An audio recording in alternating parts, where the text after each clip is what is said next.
Big TV భక్తి సమాచారం WhatsApp ఛానల్లో జాయిన్ అవ్వండి. అన్ని విశేషాలు ఎప్పటికప్పుడు తెలుసుకోండి. నమస్కారం.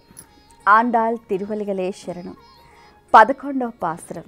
கற்றக்கரவை களங்கள் பலக்கரந்த ஷெற்றார் திரளலையச்சென்று ஷெருச்செய்யும் குற்றமொன்றில்லாத கோவலர்த்தம் போர்க்கோடியே புற்றரவல்குல் புனமேலே போதராய் சுற்றத்து தோழிமா எல்லாரும் வந்த நன்முற்றம் புகந்து முகில் வண்ணான் பேர்பாட சிற்றாதே பேசாதே செல்வி பெண்டாட்டி నీ ఎట్టు కురంగం పొరులేలో ఎంబావాయ్.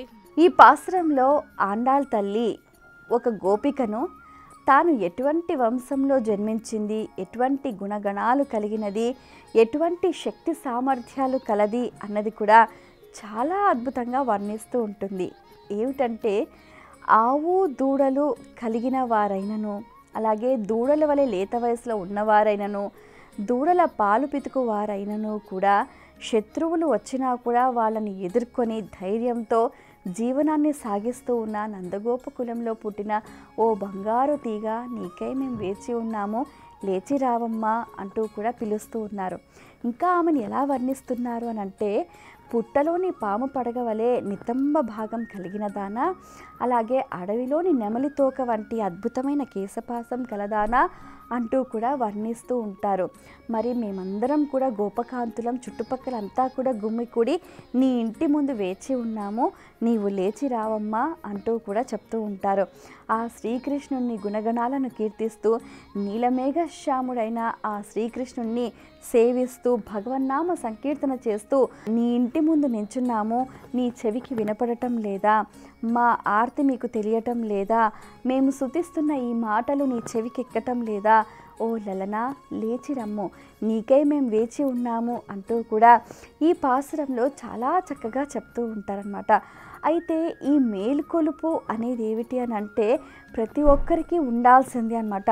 ఈ 11వ పాసురంలో ఏంటంటే మనకు 5 జ్ఞానేంద్రియాలు, 5 కర్మేంద్రియాలు, ఒక బుద్ధి అన్నమాట. ఇది ఎట్లా అంటే మన మనసుతోటి అన్నమాట. వీటన్నిటినీ కూడా మనం జయించాలి అన్నమాట. అవి ఎలా అంటే ఎంతో చక్కగా ఇప్పుడు ఆ వంశం ఎలాంటి వంశం ఆ గోపిక పుట్టింది అని మీరు వర్ణిస్తూ ఉంటారు. అంటే ఏంటి, ఏ కల్మషం లేదు. అంటే ఇక్కడ మనకు ఆవులు అంటే ఏంటంటే వేదాలు అని భావన చేస్తే, దూడలు అంటే వేదాంగాలు అన్నమాట, పాలు అంటే వాటి సారాంశం, పితుకుట అంటే అందించుట అన్నమాట. అంటే ఈ గోవు నుంచి వచ్చిన పాలను అందరికీ అందించడంలో కూడా ఏంటంటే వేదాంగాల సారాంశాన్ని కూడా అందరికీ అందిస్తున్నాడు. ఎవరు? శ్రీకృష్ణ భగవానుడు అన్నమాట. అయితే ఇక్కడ మనం గమనిస్తే కూడా శత్రువులు అంటే ఏంటి, మనలో ఉన్న కామ క్రోధ లోభ మోహ మదమాశ్చర్యాలు వాటన్నిటినీ కూడా మనం జయిస్తున్నాము. ఎవరి ద్వారా? కృష్ణుడి ద్వారా. అంటే ఏంటి, కృష్ణుడి సాంగత్యం ద్వారా. ఆయన నందగోప కులంలో పుట్టి మనందరికీ కూడా బాగా కావాల్సిన వాడుగా మన చుట్టూ సంచారం చేస్తున్న ఆ కన్నయ్య మనందరికీ కూడా జ్ఞానోదయం కలిగించే రీతిలో ఎన్నో లీలల్ని ప్రదర్శించాడు కదా. అయితే ఇక్కడ ఆ గోపికని వర్ణిస్తున్నారు, ఓ బంగారు తీగ అని. అంటే ఆ బంగారు తీగ అనడంలో కూడా ఉన్న ఆంతర్యం ఏంటంటే బంగారం ఎప్పుడూ కూడా స్వచ్ఛంగా ఉంటుంది, మేలిమిగా ఉంటుంది. అంటే ఎటువంటి కల్మషం ఉండదన్నమాట. అంటే ఎటువంటి మనసులో ఇప్పుడు పైకి బాహాటంగా చాలా అద్భుతంగా ఉన్న లోపలంతా కుళ్ళు కుతంత్రాలు పెట్టుకుంటే భగవంతుడు మెచ్చడు. లోపల బయట కూడా మనం స్వచ్ఛంగా ఉండాలి. ఎలా అంటే బంగారంలాగా. అందుకే మనం ఎవరైనా సంబోధించేటప్పుడు కూడా బంగారం అని సంబోధిస్తూ ఉంటాం. అంటే ఏంటి, అంత స్వచ్ఛంగా ఉండాలి, స్వచ్ఛమైన ప్రేమ, అందులో కల్తీ ఉండకూడదన్నమాట. అటువంటి ప్రేమమయ స్వభావంతో నిన్ను చేరుకోవటానికి మేమంతా కూడా ఇక్కడ వేచి ఉన్నాము కృష్ణ అంటూ కూడా వాళ్ళు కృష్ణుని ప్రార్థిస్తున్నారు.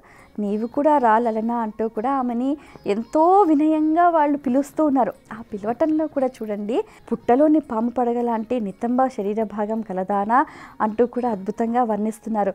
ఇక్కడేంటి, పుట్టలోని నాగుపాము అంటే ఏమిటి, కుండలిని శక్తి. అంటే మనం కృష్ణుణ్ణి ఎప్పుడైతే మనసా వాచా కర్మణ ఆరాధిస్తూ చేస్తున్నామో మన లోపల కుండలిని శక్తి కూడా జాగృతం అవుతుంది అని కూడా ఈ పాసురమందలి భావన అన్నమాట. అలాగే ఇక్కడ మనకు నెమలి తోక వంటి కేశపాశములు కలదానా అని చెప్తూ ఉంటారు. అంటే ఏంటి, సహస్రారకం విచ్చుకుంటుందన్నమాట. ఎప్పుడైతే ఒక వ్యక్తికి మూలాధార శక్తి కుండలిని శక్తి జాగృతమై సహస్రారకం అనేది విచ్చుకుంటుందో వారు ముక్తికి సోపానం, ముక్తికి మార్గానికి వారు ముందున్నట్టు లెక్క అన్నమాట.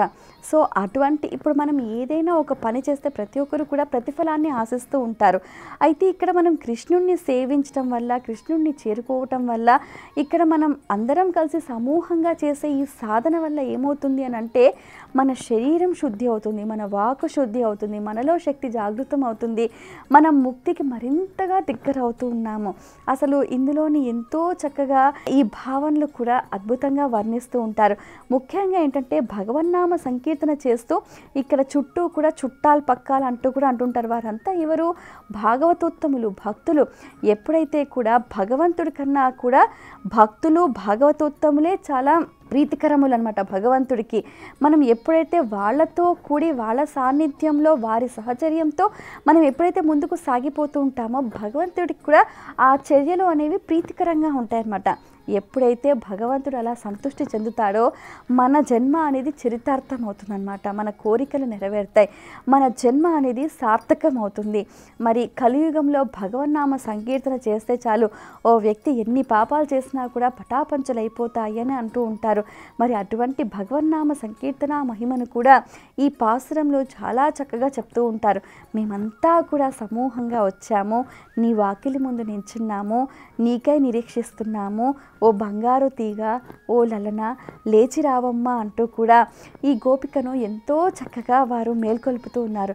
మరి ఈ 11వ పాసురంలో ఉన్న ఈ గోపిక ఎవరు అని అంటే పుదుత్తాళ్వార్ అన్నమాట. నిజంగా చెప్పాలి అంటే మనం ఒక్కొక్క పాసురంలో ఒక్కొక్క గోపికను ఒక్కొక్క భాగవతోత్తమునితోటి మనము అనుసంధానంగా చెప్పుకుంటూ ఉన్నాము. అంటే ఏమిటి, వీళ్ళంతా కూడా పూర్వజన్మలో వారు భగవత్ నిరీక్షణకై, భగవత్ అనుగ్రహానికై తపస్సు చేసి సాధన చేసి మరుజన్మలో గోపికలుగా జన్మ తీసుకున్నవారన్నమాట.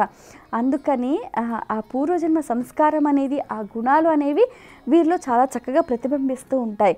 అందుకనే మనం ఆ రకంగా వారిని ఒకసారి స్మరణ చేస్తున్నాం. భగవంతుని స్మరణ కన్నా కూడా భాగవతోత్తముల స్మరణ అనేది మనకు మరింతగా భగవంతుని చేరుకోవటానికి బాగా ఉపకరిస్తుంది. ఇది ఈ పాశ్రంలోని సారాంశం. స్వస్తి. For more videos like this, subscribe Big TV channel.